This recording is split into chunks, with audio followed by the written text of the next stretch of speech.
बहुत समय पहले की बात है। शिवपुर नाम का एक शहर था।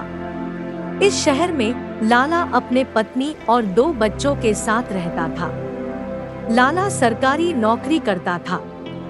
उसे पैसों की कोई कमी नहीं थी। वह एक अच्छा और ईमानदार व्यक्ति था। लाला अपना जीवन अच्छे से व्यतीत कर रहा था। इसकी पत्नी का नाम रोजा था। वह घर का काम देखती और बच्चों को पढ़ाने का काम करती थी। इन सभी लोगों का जीवन अच्छे से खुशी खुशी चल रहा था। रोहन और मोहन लाला के 2 बेटे थे। वह अभी स्कूल में ही पढ़ रहे थे। रोहन खेलकूद में तेज था और पढ़ाई में थोड़ा कमजोर था, जबकि मोहन पढ़ाई और खेल दोनों में तेज था। वह हमेशा स्कूल में प्रथम आता था। स्कूल के सारे टीचर उसको पसंद करते थे। लाला और रोजा अपने दोनों बेटों में कभी भी कोई अंतर नहीं रखते थे। दोनों बच्चों को बराबर प्यार देते और चीजों को बांट कर ही खाने को बोलते थे। दोनों बच्चे अपने माँ बाप को बहुत प्यार करते थे। दोनों भाइयों में आपस में बहुत प्यार था।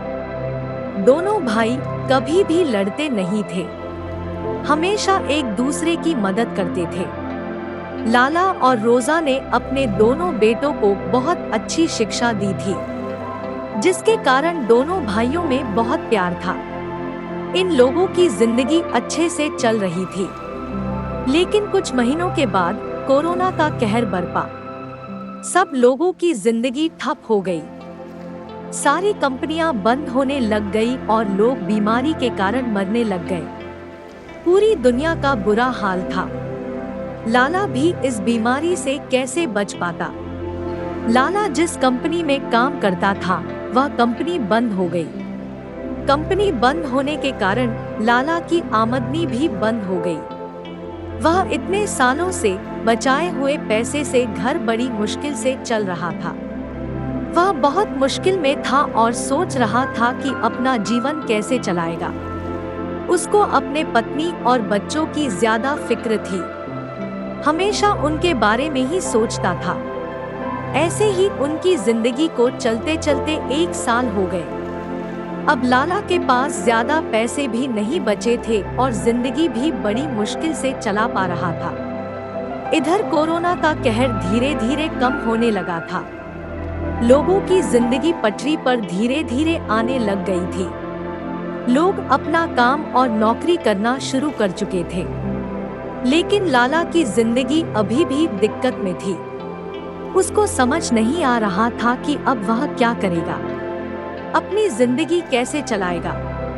एक दिन रोजा अपने पति लाला को बोलती है कि तुम अपने बड़े भाई से मिलकर क्यों नहीं आते। तुम्हारा भाई एक बढ़िया किराने की दुकान चलाता है, उसकी अच्छी कमाई होती है। आप उनसे जाकर पूछ क्यों नहीं लेते कि अब क्या करना चाहिए। वह इतने समय से किराने की दुकान चला रहे हैं। आपको बता देंगे कि किराने की दुकान कैसे चलानी है। किराने की दुकान चलाने के लिए क्या क्या चीजों की जरूरत पड़ेगी और कितना पैसा लगेगा, यह सब कुछ आपको आपके बड़े भाई बता देंगे।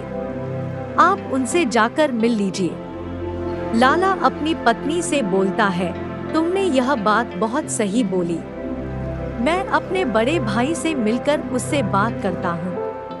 यह पता करता हूँ कि किराने की दुकान खोलने के लिए कितना पैसा लगेगा और क्या क्या सामान लगेगा।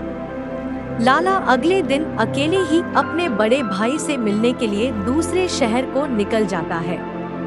कुछ दिनों के बाद वह अपने बड़े भाई के पास पहुँच जाता है। उसका बड़ा भाई अपने छोटे भाई को देखकर बहुत खुश हो जाता है। लाला का बड़ा भाई मोती था। वह अपनी पत्नी और एक बेटी के साथ रहता था। उसकी किराने की दुकान बहुत बड़ी थी, अच्छा खासा पैसा कमा कर दे रही थी। उसको पैसे की कोई कमी नहीं थी। वह अपना जीवन अच्छे से व्यतीत कर रहा था। मोती की पत्नी का नाम मीरा था। वह भी अपने पति का किराने की दुकान चलाने में मदद करती थी। वह घर का सारा काम संभालती और अपनी बेटी की देखभाल भी करती थी। उसका जीवन इसी तरह से अच्छे से चल रहा था। पूरा परिवार खुश रहता और अपना जीवन अच्छे से व्यतीत करता था। तुम बड़े दिनों बाद मुझसे मिलने आए हो। लाला भी अपने बड़े भाई को देखकर फूला नहीं समाता है। दोनों भाई फिर बात करने लगते हैं। लाला अपनी मुसीबतों के बारे में अपने बड़े भाई को बताता है। मोती अपने भाई की दुख भरी कहानी सुनकर बहुत दुखी हो जाता है। वह अपने भाई को बोलता है, मैं तुम्हारी मदद करने के लिए तैयार हूँ। मैं तुम्हें वह सब कुछ बता दूंगा जिससे तुम एक अपने किराने की दुकान खोल सकते हो, अच्छे से चला सकते हो। मैं तुम्हें पैसे से भी मदद कर दूंगा जिससे तुम आसानी से दुकान खोल पाओगे। यह सब बात सुनकर लाला बहुत खुश हो गया। उसने अपने भाई को धन्यवाद बोला, फिर वह अपने घर चल दिया। घर पहुंचकर उसने अपनी पत्नी को बताया कि उसका भाई उसकी मदद करने के लिए तैयार है। यह बात सुनकर उसकी पत्नी भी बहुत खुश हो गई। मोती ने अपने भाई की मदद करके एक दुकान खुलवा दी और दुकान में सारी चीजों का इंतजाम भी करवा दिया। अब लाला भी किराने की दुकान चलाने लगा और धीरे धीरे उसकी दुकान में लोग आने लग गए। लाला ईमानदारी और परिश्रम से अपनी किराने की दुकान चलाने लगा। धीरे धीरे लाला खूब पैसे कमाने लगा और उसको भी अब कोई पैसे की दिक्कत नहीं थी। अब उसका पूरा परिवार खुशी खुशी रहने लगा। लाला जैसे जैसे अमीर हो रहा था वैसे वैसे उसके अंदर घमंड भी बढ़ रहा था। अब वह अपने से छोटे लोगों से बात भी नहीं करता था। बिना मतलब के किसी भी आदमी को पूछता भी नहीं था। उसने अपने सारे दोस्तों से भी बात करना बंद कर दिया। उसको लगता था कि उसके दोस्त जरूरत पड़ने पर उसके पास ही आएंगे। वह अपने ही घमंड में रहने लगा। जिस भाई ने लाला की मदद की थी उससे भी उसने नाता तोड़ दिया। अब वह अपने भाई से भी ज्यादा पैसे कमा रहा था और सोच रहा था कि मैं छोटे लोगों से क्यों बात करूं। मैं उससे ज्यादा पैसे कमाता हूं। जब उसको जरूरत होगी तब वह मेरे पास खुद ही आएगा। मुझे उससे कोई लेना देना नहीं है। उसकी पत्नी उसको बार बार समझाती थी, घमंड करना अच्छी बात नहीं है। आप अपने भाई से बात कर लीजिए। जिस भाई ने आपके मुसीबत के समय पर आपकी मदद की थी, कम से कम उसकी इज्जत कीजिए और प्यार दीजिए। लेकिन लाला तो अपने ही घमंड में चूर था। उसको लगता था कि लोग उसके पास जरूर आएंगे मदद मांगने। इसी तरह से उसकी जिंदगी चलती रही। लाला का घमंड धीरे धीरे बहुत बढ़ गया था। वह अपने पत्नी और बच्चों के साथ भी बदतमीजी के साथ बात करने लगा था। हमेशा अपने बच्चों और पत्नी को बहुत डांटता रहता था। वह हमेशा अपनी मन की मर्जी करता। उसको लगता था कि वह पैसे से सब कुछ खरीद सकता है। लाला की पत्नी और उसके बच्चे उससे बहुत परेशान हो गए थे। वे लोग सोच रहे थे, कैसे मैं इससे छुटकारा पाऊं। लाला ने इस कदर अपने पत्नी और बच्चे को परेशान कर दिया था। एक दिन जब लाला अपने दुकान पर गया तो उसकी पत्नी ने एक चिट्ठी लिखी और अपने बच्चों के साथ अपने माता पिता के घर चल दी। जब वह अपने माता पिता के घर पहुंची तो उसने सारी बात बताई। उसके माता पिता ने भी उसको समझाया और अपने पास ही रख लिया। वे बोले, उसको अपने घमंड में रहने दो, तुम यही रहो और अपने बच्चों का ख्याल रखो। इस तरह से रोजा अपने माता पिता के यहाँ ही रहने लगी। लाला जब दुकान से घर आया तो उसने देखा कि उसकी पत्नी और उसके बच्चे घर पर नहीं हैं। इस बात से उसको कोई परेशानी नहीं हुई। आखिर में उसको वह चिट्ठी मिल गई जो रोजा लिख कर गई थी। चिट्ठी में लिखा था, मैं घर छोड़कर जा रही हूँ, मैं वापस कभी नहीं आऊंगी। लाला पर चिट्ठी का कोई असर नहीं होता है।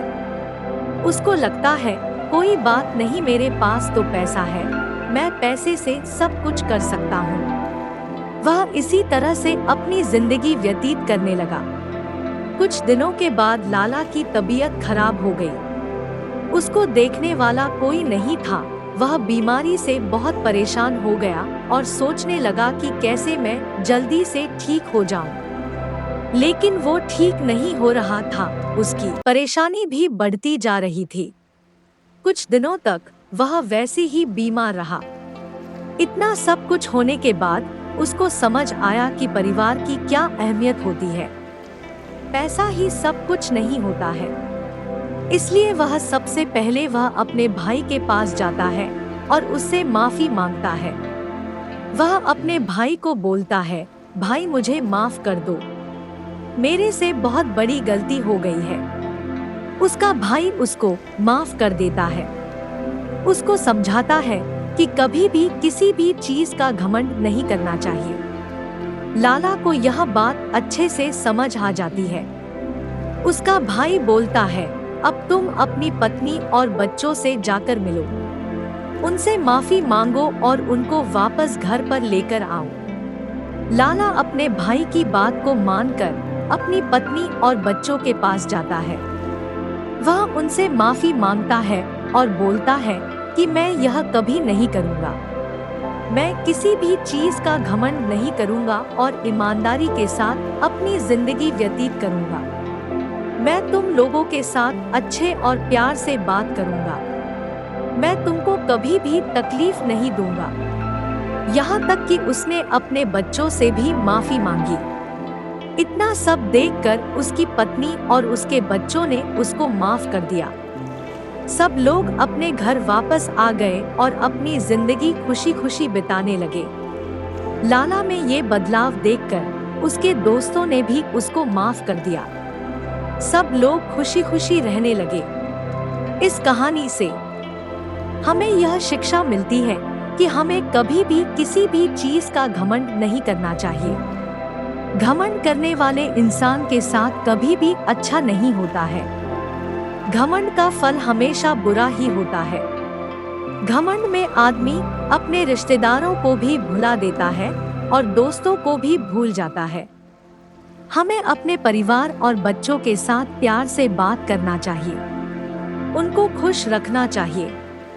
हमें अपने रिश्तेदारों के साथ भी रिश्तेदारी खराब नहीं करनी चाहिए।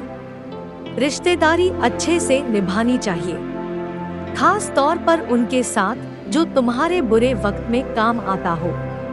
बुरे वक्त में काम आने वाला व्यक्ति महान व्यक्ति कहलाता है। दोस्त भी बुरे समय में काम आते हैं, इसलिए हमें अच्छे दोस्त बनाने चाहिए और दोस्ती बरकरार रखनी चाहिए।